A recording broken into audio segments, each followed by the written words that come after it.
এই ছেলে, তোর এত বড় সাহস, তুই আমার সঙ্গে ধাক্কা খেলি কেন? আমি কি আপনার সঙ্গে ইচ্ছে করে ধাক্কা খেয়েছি নাকি হোঁচট খেয়ে পড়ে যাচ্ছিলাম আর তখনই আপনি সামনে এসে পড়লেন? তাই তো আপনার উপর করিয়েছি, এতে আমার দোষ কোথায়? আমি তোদের মতো ছেলেদের খুব ভালো করেই চিনি।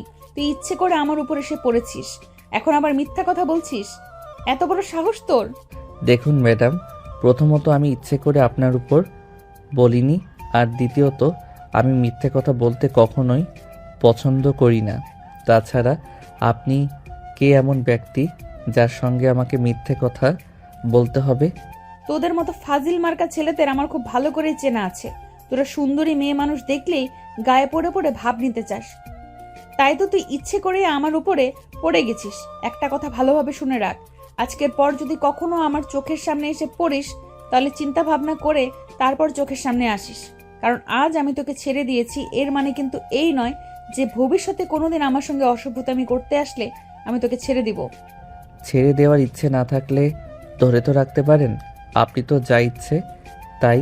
মেয়ে মানুষ একটা ছেলের সঙ্গে ধাক্কা লেগেছে, তাই বলে আপনাকে এরকম বিহেভিয়ার করতে হবে, এটা তো আমি জীবনেও কোনোদিন দেখিনি।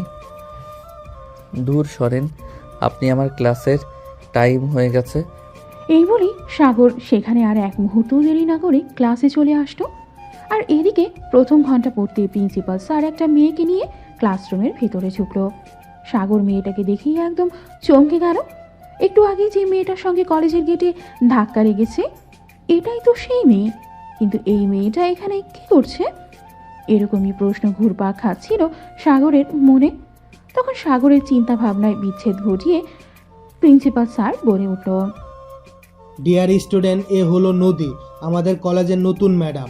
আজকে থেকে উনি তোমাদের ইংরেজি ক্লাস নেবেন। এই বলে প্রিন্সিপাল স্যার সেখান থেকে চলে গেলেন। তারপর নদী ম্যাডাম একে একে সবার সঙ্গে পরিচিত হতে লাগলেন। সবার শেষে আসলো সাগরের পালা। সাগর চুপচাপ মেয়েটার দিকে তাকিয়ে আছে, কি বলবে কিছুই ভেবে পাচ্ছে না। এই ছেলে, কি ব্যাপার? সবাই নিজেদের পরিচয় দিয়ে দিল, আর তুমি কেন চুপচাপ বসে আছো? তুমি তোমার পরিচয় দিচ্ছ না কেন? আপনার যা ব্যবহার, তার মধ্যে আমি আবার নিজের পরিচয় দিয়ে কোন ঝামেলায় পড়তে যাব? আমি আপনাকে আমার পরিচয় দিতে পারবো না। তুমি ভুলে যেও না, তুমি তোমার ম্যাডামের সঙ্গে কথা বলছো। তুমি তোমার ম্যাডামের সঙ্গে এরকম আচরণ করতে পারো না। তুমি তোমার পরিচয় দাও। আমি সাগর, আর ইন্টার দ্বিতীয় বর্ষের ছাত্র। আর কিছু জানতে চাই? আমি কি তোমার সঙ্গে বিয়ের সম্বন্ধ করছি নাকি যে তোমার কাছ থেকে আরো কিছু জানতে চাই? যাই হোক স্টুডেন্ট, তোমাদের ক্লাস শুরু করা যাক। এই বলে নদী ক্লাস শুরু করলো। আর ক্লাসের ফাঁকে সে বারবার সাগরের দিকে তাকাচ্ছিল। সাগর বিষয়টা খেয়াল করলেও বারবারই এটা এড়িয়ে গেল। সাগর কিছুতেই বুঝতে পারল না নদী কেন বারবার তার দিকেই তাকাচ্ছিল। সে তার নিজের মতো করে ক্লাস করতে লাগলো। ক্লাস শেষে নদী যখন ক্লাসরুম থেকে বের হয়ে যাবে, তখন সেই সাগরকে উদ্দেশ্য করে বলল, এই ছেলে, তুমি এক্ষুনি একবার আমার কেবিনে এসো। আমি তোমার সঙ্গে কথা বলতে চাই। একা আসবে, সঙ্গে যেন কেউ না আসে। এবারে নদী ক্লাসরুম থেকে বের হয়ে চলে গেল। তখনই সাগরের বন্ধুরা তাকে এসে ঘিরে ধরলো আর বলতে লাগলো, কি ব্যাপার দোস্ত, বিষয়টা কি সেটাই তো বুঝতে পারলাম না। ম্যাডাম প্রথম দিনেই ক্লাসে আসলো আর তোকে কেন নিজের কেবিনে ডাকছে? তুই কি ম্যাডামের সঙ্গে উল্টাপাল্টা কিছু করছিলি নাকি? আরে বাবা, তোরা তো খুব ভালো করে জানিস আমি বরাবরই শান্তশিষ্ট একটা ছেলে। আমি কেন এই মেয়ের সঙ্গে ঝামেলা করতে যাব? সকালবেলা যখন কলেজে ঢুকতেছিলাম তখনই হঠাৎ হোঁচট খেয়ে পড়ে গেছিলাম। দুর্ঘটনাবশত ম্যাডাম আমার সামনে এসে পড়ে আর আমি ম্যাডামের উপর পড়ে যাই, ব্যাস এইটুকুই। কিন্তু দোস্ত, আমার তো মনে হচ্ছে এই বিষয়টা অন্য কিছু। আচ্ছা তুই যা, তো ম্যাডামের সঙ্গে একবার দেখা করে আয়। ম্যাডাম তোকে কি বলে তার কিন্তু সম্পূর্ণ ডিটেলস আমাদের জানা চাই। তুই যদি একটুও মিথ্যা বলিস তাহলে কিন্তু তোর কপালে খারাপ আছে, এটা তোকে বলে দিলাম। আচ্ছা, আমি তোদের কাছে মিথ্যে কেন বলতে যাব? যেটা সত্য আমি সেটাই বলেছি, আর যেটা হয়েছিল সবটা তো তোদের কাছে বলেছি। তোদের কাছে আমি কোন দিক দিয়ে মিথ্যে বলতে যাব? এই বলেই সাগর রুম থেকে বের হয়ে নদীর কেবিনের দিকেই অগ্রসর হচ্ছিল। তখনই আবার প্রিন্সিপাল স্যারের সঙ্গে দেখা হয়ে গেল। কি ব্যাপার সাগর, ওইদিকে কোথায় যাচ্ছ? ওইদিকে তো নদী ম্যাডামের কেবিন। হ্যাঁ স্যার, আপনি একদম ঠিকই ধরতে পেরেছেন। আমি নদীর ম্যাডামের কেবিনে যাচ্ছি। আমাকে একটু আগে বলে আসলো আমি যেন ওনার সঙ্গে ওনার কেবিনে গিয়ে দেখা করি। ওনার কি যেন আমার সঙ্গে দরকারি কথা আছে, তাই তো ওনার সঙ্গে দেখা করতে যাচ্ছি। ঠিক আছে যাও। আর হ্যাঁ, আগামী সপ্তাহে তোমার আব্বুকে একবার আমার সঙ্গে দেখা করতে বলো। তোমার আব্বুর সঙ্গে আমার একটু দরকার আছে। আচ্ছা ঠিক আছে, আমি আব্বুকে বলবো আপনার সঙ্গে। আর স্যার, আব্বু আমার কাছে এই মাসের বেতনের টাকাটা দিয়ে দিয়েছে। আমি কি আপনার কেবিনে ওটা জমা দিয়ে আসবো? আচ্ছা ঠিক আছে, তুমি একটু পরে ওটা আমার কেবিনে নিয়ে এসো। আমি এখন ক্লাসে যাচ্ছি, আসি এখন তাহলে, পরে কথা হবে তোমার সঙ্গে। এই কথা বলে প্রিন্সিপাল সেখানে আর এক মুহূর্তও দেরি না করে চলে গেল। আর এদিকে সাগর আস্তে আস্তে নদীর কেবিনের দিকে অগ্রসর হলো। নদী ক্যাবিনের দরজা খোলা রেখেছিল সাগর আসবে বলে। সাগর দরজার সাথে দাঁড়িয়ে বলল, ম্যাডাম, আমি কি ভিতরে আসতে পারি? হ্যাঁ, আমি তো অনেকক্ষণ ধরেই তোমার অপেক্ষা করছিলাম। আমি তো ক্লাসরুম থেকে অনেকক্ষণ আগেই বের হয়ে এসেছি। তাহলে তোমার আসতে তো দেরি হলো কেন? তুমি কোথায় এত দেরি করছো? কই না তো ম্যাডাম, আমি আবার কোথায় দেরি করলাম? এই তো আসার সময় প্রিন্সিপাল স্যারের সঙ্গে দেখা হলে ওনার সঙ্গে 1 মিনিট কথা বললাম, আর তারপরেই তো এখানে চলে আসলাম। তাহলে আবার দেরি করলাম কই? ও আচ্ছা, এই ব্যাপার। ঠিক আছে, আমি তোমাকে একটা কথা বলতে চাই। হ্যাঁ ম্যাডাম বলুন, আপনি আমাকে কি বলতে চান? আরে কথাটা হলো, দেখো, আমি ঘুরিয়ে পেঁচিয়ে কিংবা অর্ধেক কথা কখনোই বলতে পারি না। আমার যা বলার আমি স্পষ্ট ভাষায় বলি। এক কথায় বলতে গেলে আমি স্ট্রেট ফরওয়ার্ড একজন, যে সব সময় স্পষ্ট ভাষায় কথা বলি। দেখো, তোমাকে আমার পছন্দ হয়েছে। আমি তোমাকে প্রথম দেখাতেই ভালোবেসে ফেলেছি। আমি তোমার সঙ্গে প্রেম করতে চাই। নদীর এই কথা শুনে সাগর কি উত্তর দিবে সে কিছুই ভেবে পাচ্ছে না। এরকমটা তার আনএক্সপেক্টেড ছিল। সে কোনোদিনও কল্পনাও করেনি ম্যাডাম তাকে নিজে থেকেই কেবিনে ডেকে এনে এভাবেই তাকে প্রেমের প্রস্তাব দেবে, তাও কিনা মাত্র কয়েক মিনিটের পরিচয়। তাই সে নদীকে বলল, দেখুন ম্যাডাম, আপনি আমার ম্যাডাম, তাই এই কলেজে আজকে আপনার প্রথম দিন। আপনি আমার সম্পর্কে কোনো কিছুই জানেন না। সো আমার মনে হয় আপনার এভাবে হুট করে আমাকে নিজের কেবিনে ডেকে এনে এই কথাটা বলা উচিত হয়নি। আমি তো তোমাকে প্রথমেই বলে দিয়েছি আমি স্ট্রেট ফরওয়ার্ড একজন মানুষ। আমি সব সময় মনে যা আসে মুখে তাই বলে দেই। আমি আমার মনের মধ্যে কোনো কথা চেপে রাখতে পারি না। দেখো, পড়াশোনা শেষ করেছি, চাকরি করছি, এতদিনে আমি আমার মনের মতো কাউকে পাইনি যাকে আমি আমার মনের কথা বলতে পারি কিংবা আমার লাইফ পার্টনার হিসেবে চুজ করতে পারি। কিন্তু তোমাকে আমার প্রথম দেখাতেই খুব ভালো লেগে গেছে। ম্যাডাম, আমি এখন আসি। আপনার সঙ্গে এই ব্যাপারে পরে কথা বলবো। আমার ক্লাসের টাইম হয়ে গেছে, কিছুক্ষণের মধ্যে ক্লাসের টিচার আসবে। এই কথা বলেই সাগর নদীর ক্যাবিন থেকে বের হয়ে চলে যেতে চাইছিল, কিন্তু নদী তাকে সেটা করতে না দিয়ে মুহূর্তেই চেয়ার থেকে উঠে কেবিনের দরজাটা লাগিয়ে দিল। এটা দেখেই সাগর অনেকটা ভয় পেয়ে গেল, আর তোতলাতেই নদীকে বলল, আরে ম্যাডাম, আপনি এটা কি করলেন? আপনি কেবিনের দরজা কেন বন্ধ করলেন? বাইরে স্টুডেন্টরা রয়েছে, ওরা দেখলে কি ভাববে?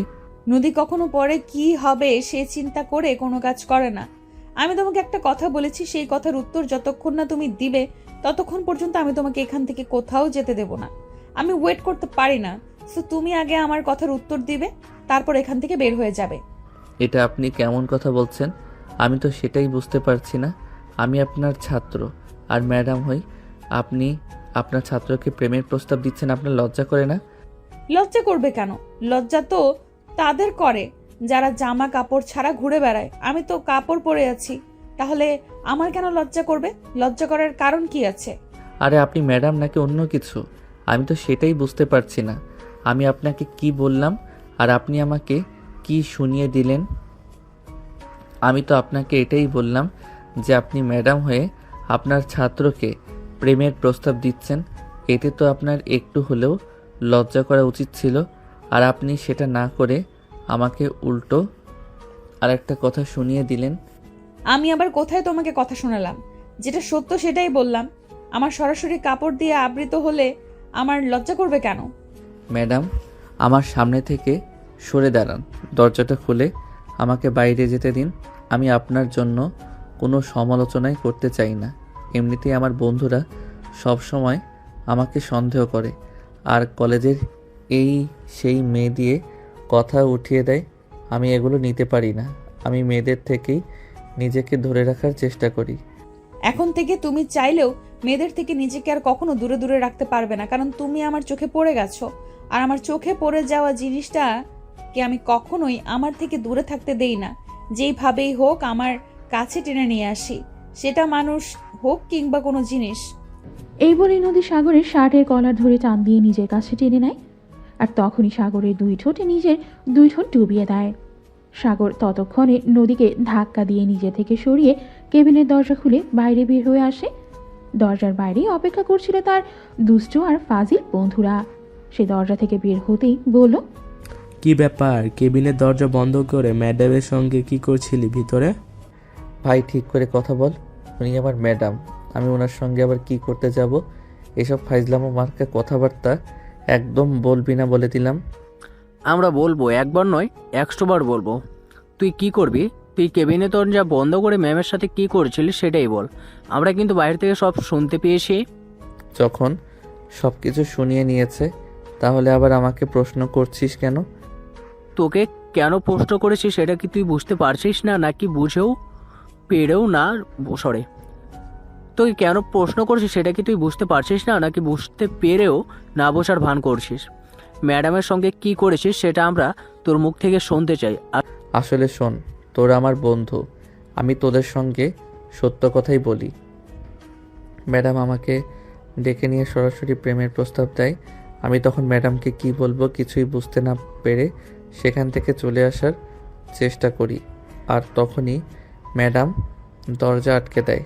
আর তারপর তো যা হয় সেটা তোরা জানিয়েছি। তার মানে কি তোদের আবার ইয়েটিয়ে হয়ে যায়নি তো? বল না দোষ, কি হয়েছে? আমার খুব শুনতে ইচ্ছে করছে। আরে ভাই, ওইসব কিছুই না।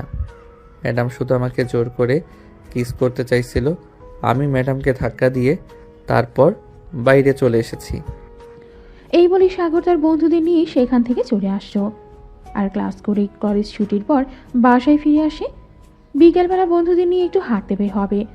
বাসা থেকে বের হয় তখনই হঠাৎ তাদের কলেজের নতুন ম্যাডামের সঙ্গে দেখা হয়ে যায়। তাহলে এটাই তোমাদের বাসা, তাই না? হ্যাঁ ম্যাডাম, এটাই আমাদের বাসা। কিন্তু আপনি আমাদের বাসা চিনলেন কি করে? আমি তো আপনাকে আমার বাসার ঠিকানা দেইনি। শ্বশুরবাড়ির ঠিকানা আবার কাউকে দিতে হয় নাকি? আমার শ্বশুরবাড়ি আমি নিজেই খুঁজে চলে এসেছি। যাই হোক, ব্যাপার না, ভিতরে চলো, শাশুড়ি আম্মুর সাথে কথা বলে আসি। ম্যাডাম, আপনি পাগল হয়েছেন নাকি মাথা খারাপ? আমি তো সেটাই বুঝতে পারছি না। কলেজে একটা অঘটন ঘটিয়ে বসে আছেন, এখন আবার আমার বাড়ি খুঁজে বাড়িতে চলে এসেছেন। এখানে কি করতে চান? আমার বাড়ি থেকে আমাকে বের করে দেবার বন্দোবস্ত করতে চান নাকি বলুন শুনি। কিছুই করব না, শুধু শাশুড়ি আম্মুর সঙ্গে বসে কিছুক্ষণ গল্প করব। আসলে আমার আব্বু আম্মু কেউ এই মুহূর্তে বাড়িতে নেই। একা একা বাসায় গিয়ে একটুও ভালো লাগে না, তাই ভাবলাম শাশুড়ি আম্মুর সঙ্গে সময়টা কাটিয়ে যাই, তাহলে শ্বশুর বাড়িটাও একটু ভালো করে দেখা হলো। ম্যাডাম, আমি আপনাকে রিকোয়েস্ট করে বলতেছি, আপনি এখান থেকে চলে যান। আপনি দয়া করে আমার বাসার ভিতরে যাবেন না। এমনিতেই অনেক প্যারায় আছি। আমার ছোট বোন এমনিতেই সবসময় আমাকে পচায়, আর এখন যদি আপনি আমার বাসায় যান আর এইসব ঘটনা আজ করতে পারে, তাহলে আমার এই বাড়িতে থাকাটাই দুষ্কর হয়ে যাবে। তাহলে তো যেতেই হয়। ননদিনী রায়বাগিনী, তার সঙ্গে তো একবার কথা বলতেই হয়। যদি আমার সঙ্গে মিলে যায় তো ভালো, না হলে তো কপাল খারাপ আছে। এসব আপনি কি বলছেন? আমি তো কিছুই বুঝতে পারছি না ম্যাডাম। আমার মনে হয় সত্যি আপনার মাথায় সমস্যা আছে। আপনি দয়া করে তাড়াতাড়ি একটা সাইকোলজিস্ট দেখান আর নিজে ট্রিটমেন্ট করান। সে পরে হবে, এখন তুমি আমাকে সঙ্গে নিয়ে তোমার বাসার ভেতরে যাবে নাকি যাবে না সেটাই জানতে চাইছি। আমি পারবো না ম্যাডাম, এটা আমার পক্ষে সম্ভব নয়। আপনি যদি এই মুহূর্তে আমার বাসার ভিতরে গিয়ে সব পাগলামো ছাগলামো মার্কা কথাবার্তা বলেন, তাহলে এরপর কি হবে সেটা আমি জানি না, কারণ আল্লাহ আমাকে বোন নামক একটা জন্মসূত্র দিয়েছে। ঠিক আছে, আমি বুঝতে পেরেছি। তুমি আমাকে নিয়ে বাসার ভেতরে যাবে না, আমি নিজেই যাচ্ছি। কি কথা বলে নদী সামনে এগিয়ে গিয়ে দরজার সামনে দাঁড়িয়ে কলিং বেল চাপ দিয়ে কিছুক্ষণের মধ্যেই সাগরের ছোট বোন তিশা এসে দরজা খুলে দেয় আর নদীকে দেখেই বলে, আসসালামু আলাইকুম আপু। আপনি কে? আপনাকে তো চিনলাম না। ওয়ালাইকুম আসসালাম। আমি তোমার আপু নই, আমি তোমার হবু ভাবি। ভেতরে চলো, ড্রয়িং রুমে বসে তোমার সঙ্গে গল্প করি। আরে বাবা, আপনি আমার ভাবি হলেন কি করে? এখনও তো আমার ভাইয়াকে বিয়েই করালাম না। বিয়ে করানোর আগেই আমার বাসায় ভাবি চলে আসলো কোথা থেকে? তোমার ভাইকে বিয়ে করনি তো কি হয়েছে, বিয়ে করিয়ে নেবে। তাছাড়া আমি বিয়ের আগেই শ্বশুর বাড়িটা একটু যাচাই বাছাই করে দেখে নিতে চাই সেটা আমার জন্য পারফেক্ট হবে কিনা। না হলে আবার আমি আমার জামাইকে নিয়ে আলাদা থাকার চিন্তা ভাবনা করব। ওরে আল্লাহ, এই মেয়ে কোথা থেকে এসেছে আমি বুঝতে পারছি না। এখনো বিয়েই হলো না, আর এখনই কিনা সে আমাদের সংসার ভাগ করে দিচ্ছে, আমার ভাইকে নিয়ে আলাদা থাকার চেষ্টা করছে। এই মেয়ে, আপনার সাহস তো কম না। আপনি এক্ষুনি আমাদের বাড়ি থেকে বের হয়ে যান, তা না হলে কিন্তু আপনার সঙ্গে খারাপ কিছু হয়ে যাবে। নদী কখনো কাউকে ভয় পায় না, সে যা বলে তাই করে। আর একটা কথা, আমাকে ভয় দেখিয়ে কোনো লাভ নেই। তোমার ভাইকে প্রথম দেখেই পছন্দ করেছি, তাই আমাকে ওইসব ভয় দেখিও না। নদীর কথা শুনে তিশা তো পুরাই শকড। সে কি বলবে কিছুই ভেবে পাচ্ছে না, তাই সে তার আম্মুকে ডাকতে শুরু করলো। আম্মু, ও আম্মু, কোথায় তুমি? তাড়াতাড়ি এদিকে আসো, দেখো এখানে কে এসেছে। আর কি সব আবোল তাবোল কথা বলছে, আবার আমার মেজাজ খারাপ হয়ে যাচ্ছে। এই মেয়েকে তুমি বলো চুপচাপ এখান থেকে চলে যেতে। ও ননদিনী, তোমাকে না বললাম আমি তোমার ভাবি হই, তাহলে তুমি আমাকে মেয়ে কেন বলছো? কয়দিন পর তোমার ভাতিজার আম্মু হব, তাই আমাকে মেয়ে না বলে ভাবি বলো।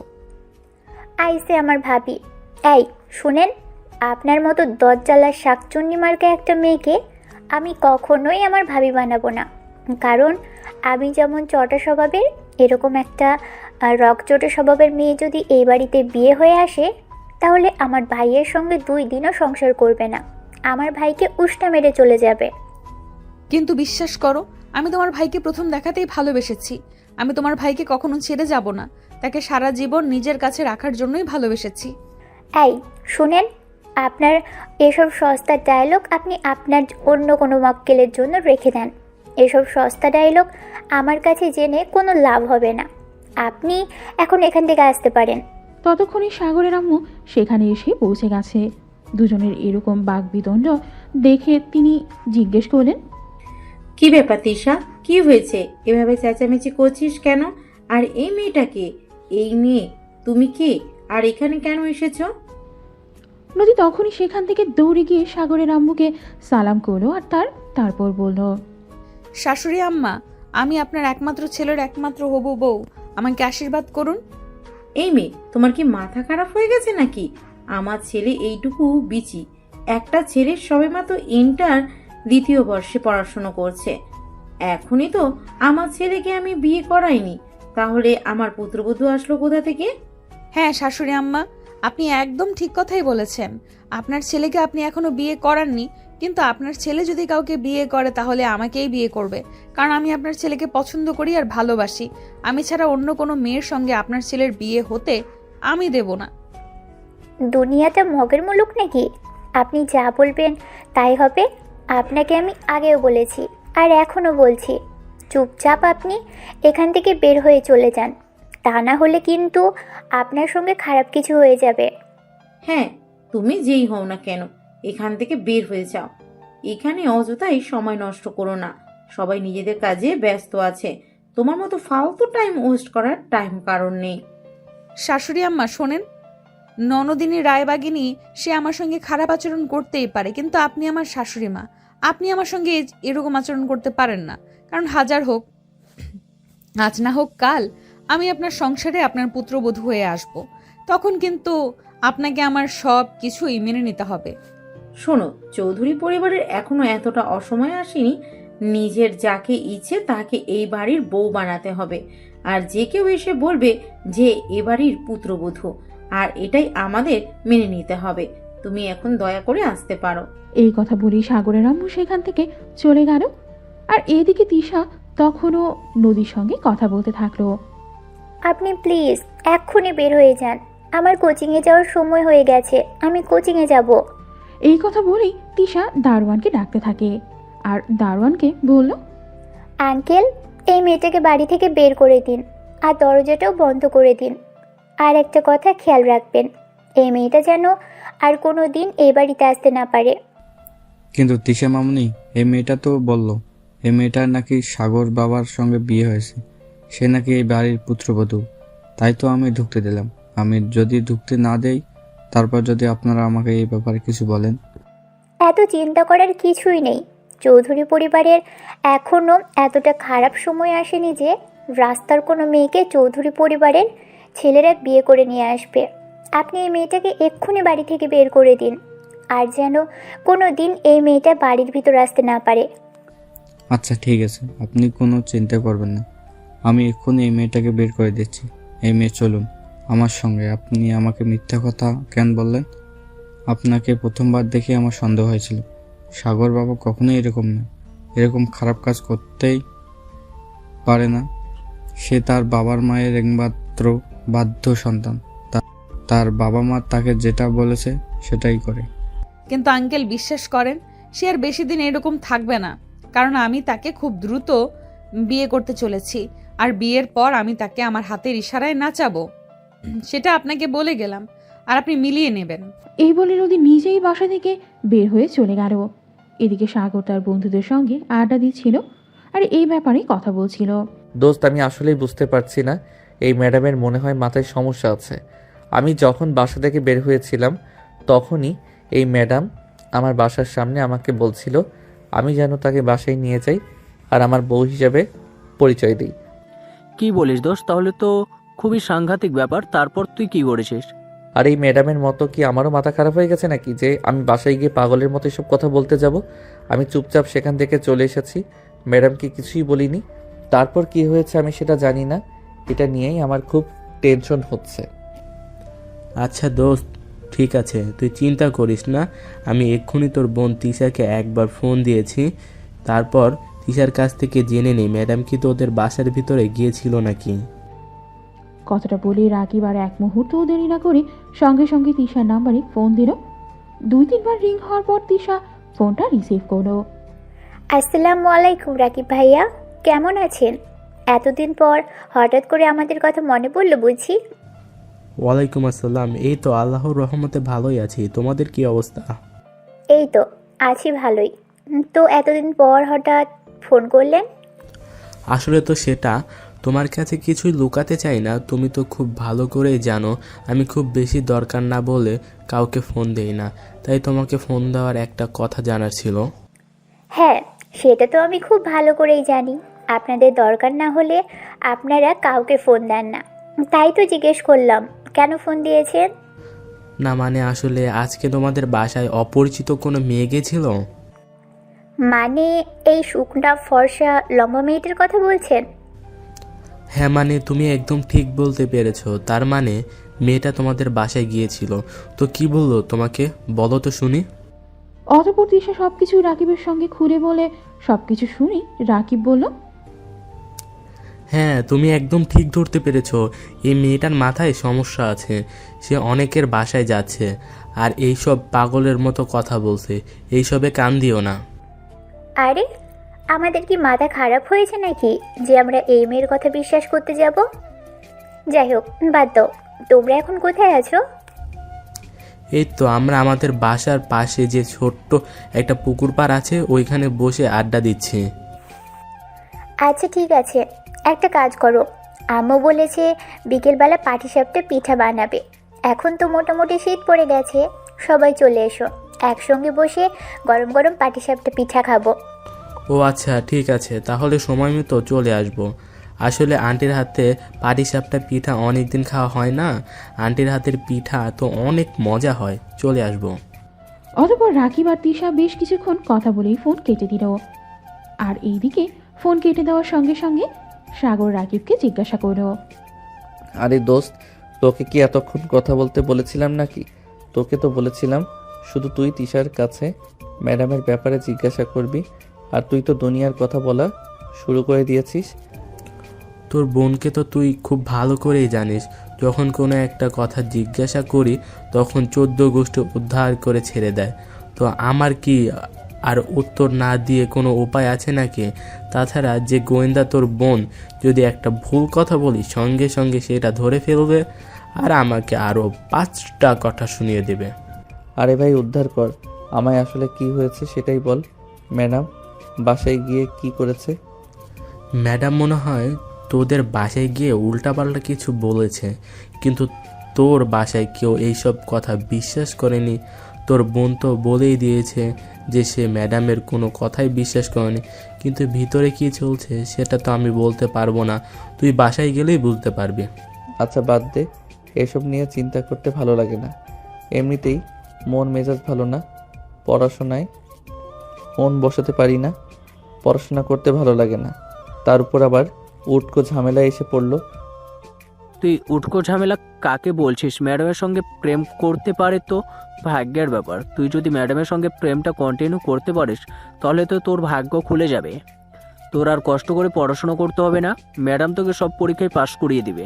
তোর তোর এসব ভণ্ডামি মার্কা কথাবার্তা বন্ধ করে, এসব ভণ্ডামি মারার কথাবার্তার সঙ্গে আমার একদম ভালো লাগে না। চল একটু কফি খেয়ে আসি, আমার খুব কফি খেতে ইচ্ছে করছে। তখন আড্ডাখানায় থাকা সকলেই মিলে কফি সাথে সাথে চলে যাও, আর তারপর কফি খেয়ে যে যার বাসায় চলে গেল। সন্ধ্যাবেলায় সাগর যখন বাসায় আসতো তখনই তিশা তাকে দেখে বলতে লাগলো, কি ব্যাপার ভাইয়া, তুই একা একা কেন বাসায় আসলি? আমি তো রাকিব ভাইয়াকে বলেছিলাম সন্ধ্যাবেলায় চলে আসতে, আম্মু পিঠা বানাচ্ছে, সবাই একসঙ্গে বসে খাবো আর গল্প করব। কইরা কিন্তু আমাকে এ ব্যাপারে কিছুই বললো না, হয়তো তার মনে ছিল না। যাই হোক ঠিক আছে, তুই রাকিবকে আর একবার ফোন দিয়ে বল চলে আসতে, তারপর সবাই মিলে একসঙ্গে বসে পিঠা খাবো আর গল্প করব। ঠিক আছে, আমি এক্ষুনি ফোন দিচ্ছি, তুই 2 মিনিট ওয়েট কর। এই বলে তিশা রাকিবের নাম্বারে ফোন দিল আর রাকিবকে তার বন্ধুদের নিয়ে তাদের বাড়িতে চলে আসতে বলল। কিছুক্ষণ পরে রাকিব তাদের সমস্ত বন্ধুদের নিয়ে সাগরদের বাসায় চলে আসলো, আর তাদের ড্রয়িং রুমে বসে সবাই একসঙ্গে পিঠা খেতে থাকলো। আর যত রাজ্যের গল্প আছে সব তাদের মধ্যেই চলতে থাকলো। এভাবে দেখতে দেখতে কখন যে রাত 11টা বেজে গেছে সেটা কেউই খেয়াল করলো না। আরে শালা, এখন তো রাত 11টা বেজে গেছে, এখন যদি বাসায় যাই তাহলে আমার সঙ্গে কি হবে সেটা আমি বলতে পারছি না। তুই তো জানিস আমার আম্মু আমাকে হাড় গোড় একদম ভেঙে ফেলবে। তাহলে তোর বাসায় যাওয়ার দরকার নেই, একটা কাজ করি, আন্টিকে আম্মুকে দিয়ে ফোন দিয়ে বলিয়ে দেই যে তুই আমাদের বাসায় থাকছিস, আব্বু আম্মু বাসায় নেই তাই তোকে থাকতে বলেছে। হ্যাঁ দোস্ত, এটাই করা লাগবে, এটা ছাড়া অন্য কোনো উপায় নেই। যদি এত রাতে বাসায় যাই তাহলে নিশ্চয়ই মায়ের খাওয়া লাগবে, তার চাইতে বরং এটাই ভালো হয় যে আন্টিকে দিয়ে একটা মিথ্যা কথা বলিয়ে নেই। যেই ভাবনা সেই কাজ। সঙ্গে সঙ্গে সাগর তার আম্মুকে ডেকে আনলো আর সব কিছু খুলে বলল। সাগরের আম্মুও তাদের সঙ্গে তাল মিলিয়ে সঙ্গে সঙ্গে রাকিবের বাসায় ফোন দিল আর বলল, আসসালামু আলাইকুম ভাবি, কেমন আছেন? ওয়ালাইকুম আসসালাম, এই তো আল্লাহর রহমতে ভালোই আছি। আপনাদের কি অবস্থা? আপনারা কেমন আছেন? এই তো আলহামদুলিল্লাহ ভালোই আছি। ভাবি, আপনাকে একটা কথা বলতে ফোন দিলাম। আসলে আপনার ভাইয়া আর আমি ঢাকার বাইরে একটা কাজে এসেছি, আমাদের বাসায় কেউ নেই, তাই রাকিবকে বলেছি আজ সাগরের সঙ্গে থেকে যেতে। ও আচ্ছা, এই ব্যাপার, ঠিক আছে। আমি তো ভেবেছিলাম রাকিব হয়তো বন্ধুদের সঙ্গে কোথাও ঘুরতে চলে গেছে, সে আমাকে বলে গেলেই পারতো, আমি কি তাকে না করতাম নাকি আপনাদের বাসায় যাওয়ার জন্য? আসলে আমি রাজীবকে বলেছিলাম বিকেলবেলা আমাদের বাসায় চলে যেতে, হয়তো দুজনে গল্প করতে করতে ঘুমিয়ে গেছে, তাই আপনাকে ফোন দিয়ে বলার কথা মনে ছিল না। এখনই হঠাৎ আমার মনে পড়লো, তাই আমি আপনাকে ফোন দিয়ে বলে দিলাম। আচ্ছা ভাবি, ঠিক আছে, কোনো সমস্যা নেই। এখন তাহলে রাখি, অনেক রাত হয়েছে, ঘুমিয়ে পড়ব। এই বলে রাকিবের আম্মু ফোনটা কেটে দিল। আর এদিকে রাকিবের আম্মু কিছু বলেনি, এটা শুনে সবাই অনেক খুশি হলো। তারপর সবাই মিলে সাগরের রুমে গিয়েই কম্বলের নিচে ঘুমিয়ে পড়ল। পরদিন সকালবেলা তিশা সবাইকে ঘুম থেকে ডেকে তুলল আর নাস্তা খেতে দিল। খাওয়া দাওয়া শেষ হলেই তিশা স্কুলে চলে গেল, আর এদিকে সাগর তার বন্ধুদের নিয়েই কলেজে চলে গেল। কলেজে যাওয়া মাত্রই নদীর সঙ্গে তাদের দেখা হলো। তা সাগর, তুমি কি ভেবেছিলে আমি তোমাকে ছাড়া তোমার বাসায় যেতে পারবো না? তো কাল বাসায় যাওয়ার পর কেমন পানিশমেন্ট পেলে? তখন সাগর কিছু বলতে চাইছিল, কিন্তু তাকে কথা বলার সুযোগ না দিয়েই মাঝখান থেকে রাকিব বলতে লাগলো, শোনেন ম্যাডাম, আমাদের মতো বন্ধু যার আছে তার কখনো কোনো বিপদ স্পষ্ট করতে পারে না। আমরা সব কিছু বলে দিয়েছি সাগরের ফ্যামিলির মানুষকে, তারা আপনার কথা একটুও বিশ্বাস করেনি।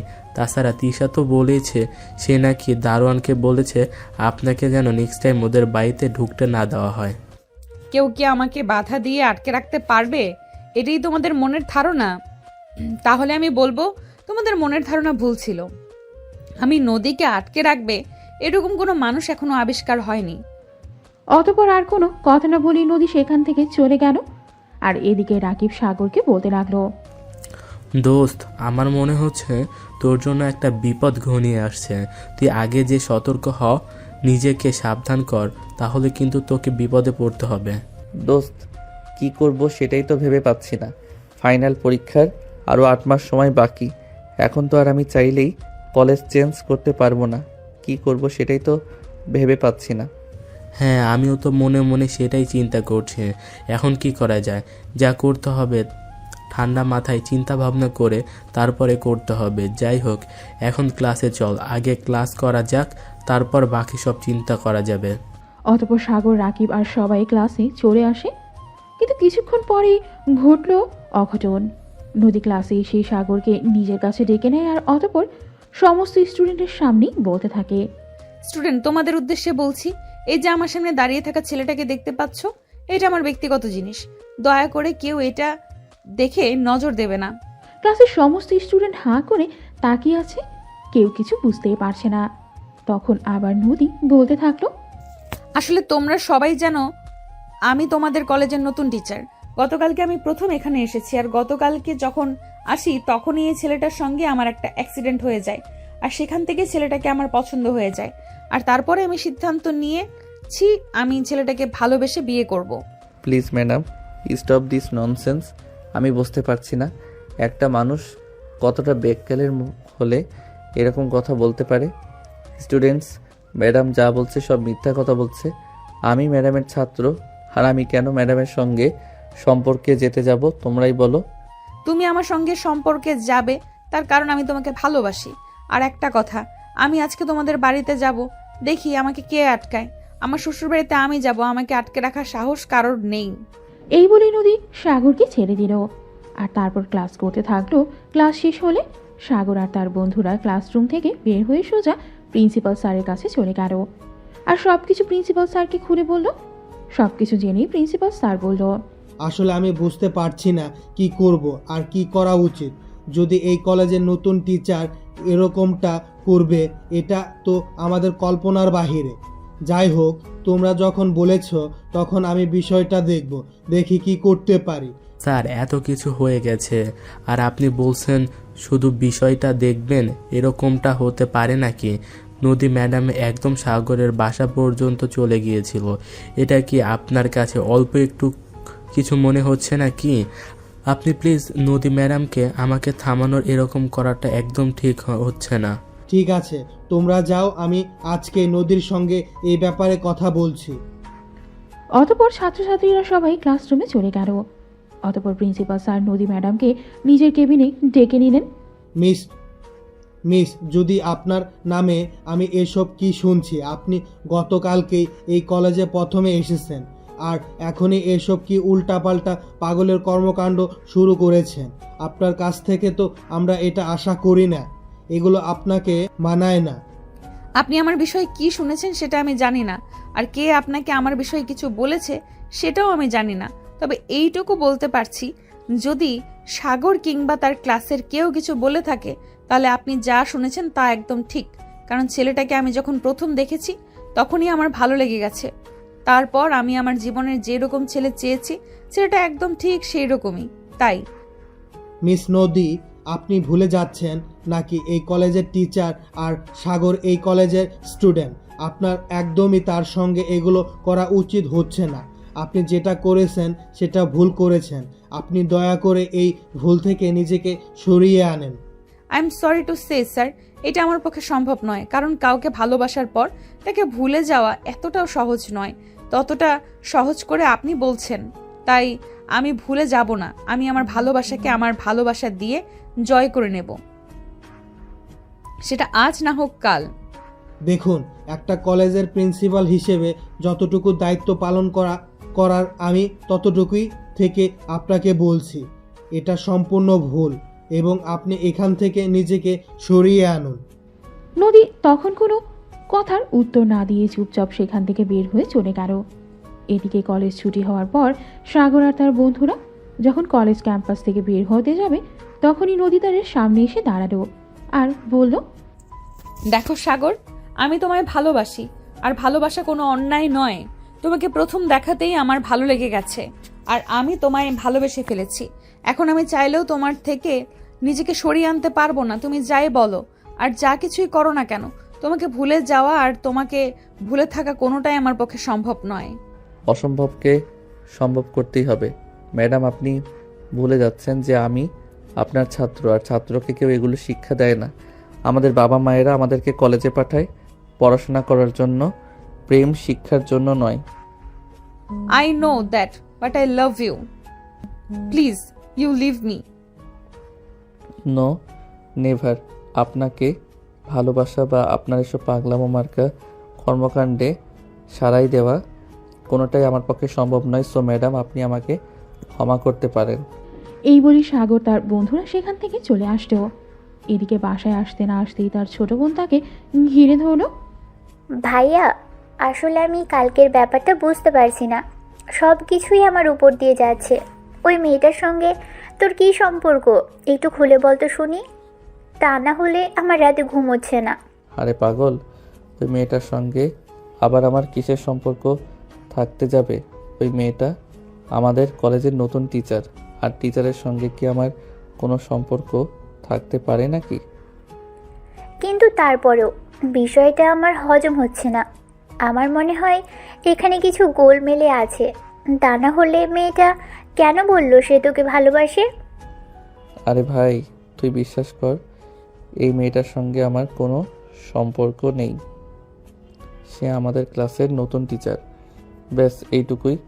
তোর যদি আমার কথা বিশ্বাস না হয় তাহলে তুই আমার বন্ধুদের সবাইকে জিজ্ঞাসা করতে পারিস।